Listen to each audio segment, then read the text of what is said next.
LSD used to treat autism?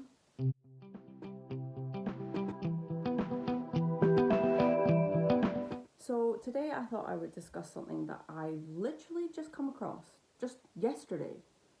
That LSD was used as a way to treat autism. Now this was done as like research back in the 60s, I think it was, and it was done on children, and that scared me. So I started kind of doing more investigation, like wondering like why this research took place, and then I saw that they're thinking of doing it again.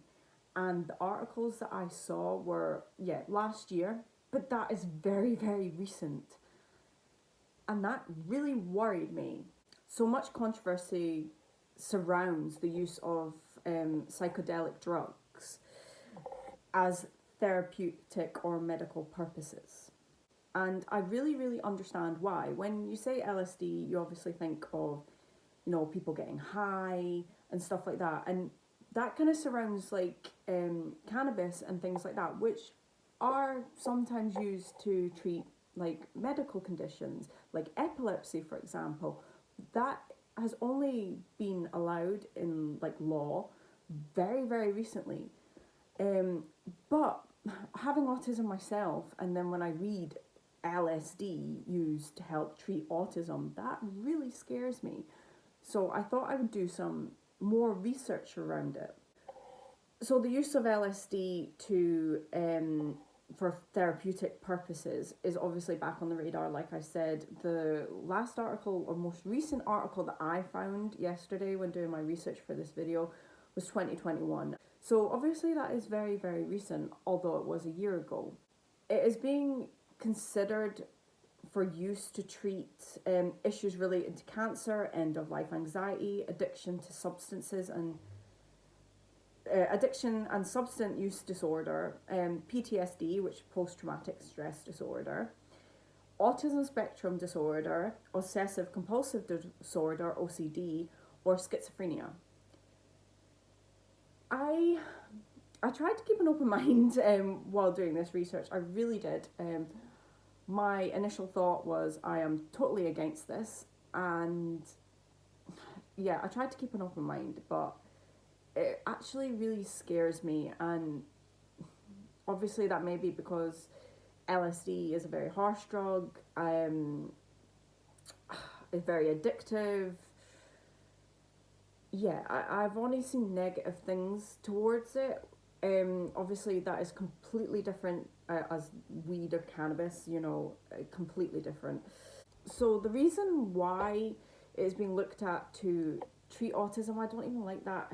I don't even like saying treat autism, but it's the word that's used in the articles, is because people with autism have dysfunction in the brain's chemical pathways and functions. This is where the notion comes that the psychedelic drugs may actually help regulate brain function. If I'm looking down, it's because I'm reading the notes that I made up doing research, because I really want to get what I'm saying correct and accurate of what I read in the articles, because I had never, ever, ever seen this before. I mean, I got diagnosed with autism when I was 18, so that was 12 years ago now. My brother got diagnosed with autism when he was like 5 or something. So I've known about autism for a long time. I've been interested in obviously the development of research and stuff like that, but I literally only came across this yesterday because I'm doing a course on understanding autism at the moment, an open learning kind of thing, and it was in there, and it utterly shocked me. So the justification for use of LSD was often based on the default logic that other treatment efforts had failed.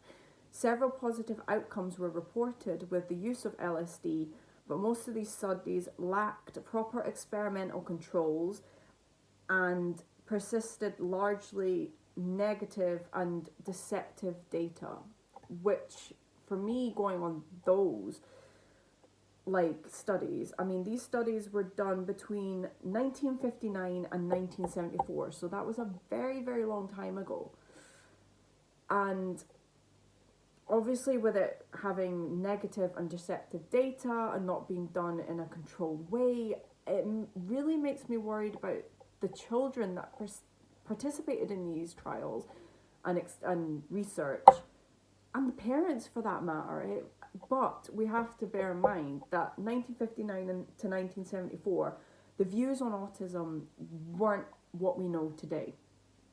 So we have to really bear that in mind, and the understanding of autism isn't what we have now. So it was between 1959 and 1974, several groups of researchers issued a report on the use of LSD in the treatment of children with autism. Now, these children were between the ages of 6 and 10 years old. That really scares me. It really scares me, because a child can't consent to this, let alone a child with, and they said, with severe autism. So a child or an adult with severe autism cannot necessarily consent. A child, for that matter, really can't consent. They don't really understand. It scares me, but again, we do have to bear in mind the time period that these researchers took place in. I mean, the understanding of autism wasn't what we know today, but having known that this has been spoken about to come back, it is scary. The results and the studies weren't controlled, is what was said in the article, but the LSD appeared to result in more positive moods, improved speech, enhanced emotional responsiveness, and less frequent obsessive behaviours. And when they say obsessive behaviours, I'm assuming they mean stimming, like flapping, rocking, clicking, whatever this relaxing stim is, with repetitive behaviour. Another report that I found said the early studies of LSD did not show improved speech patterns in severely autistic children as hoped.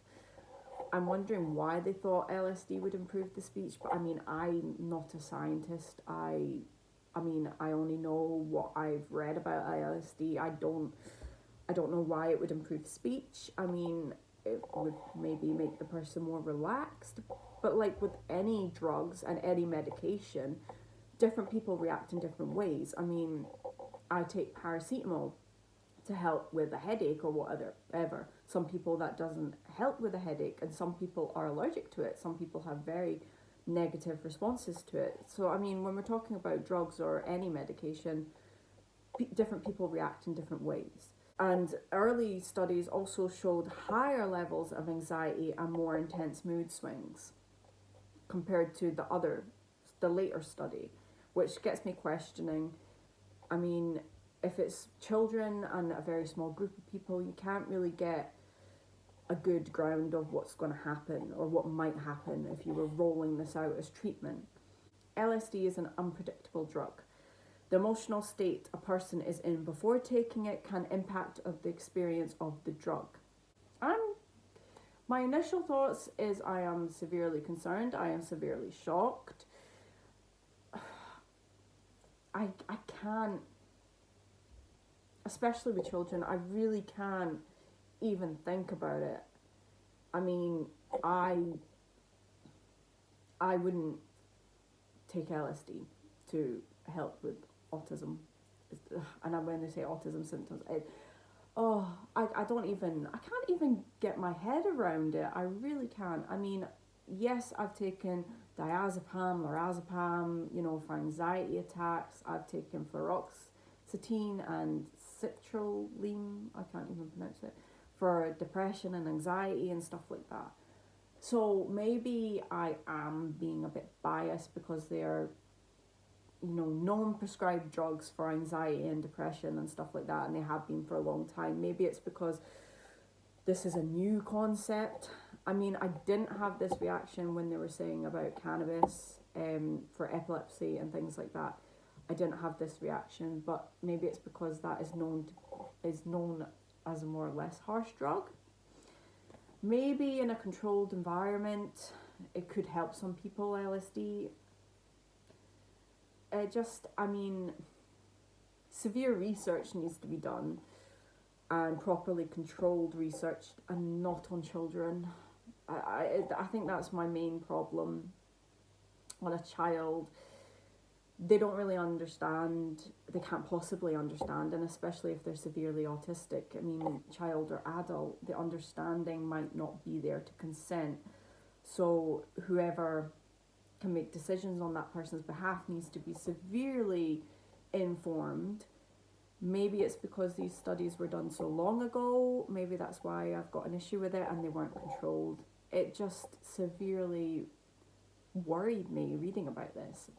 And then when I started doing more research into treatments for autism or autism cures, and I'm doing this because autism can't be cured, oh my god, it's just a whole can of worms, a real can of worms. I will do more videos the more I find out about these treatments and cures. It's a can of worms, it really is.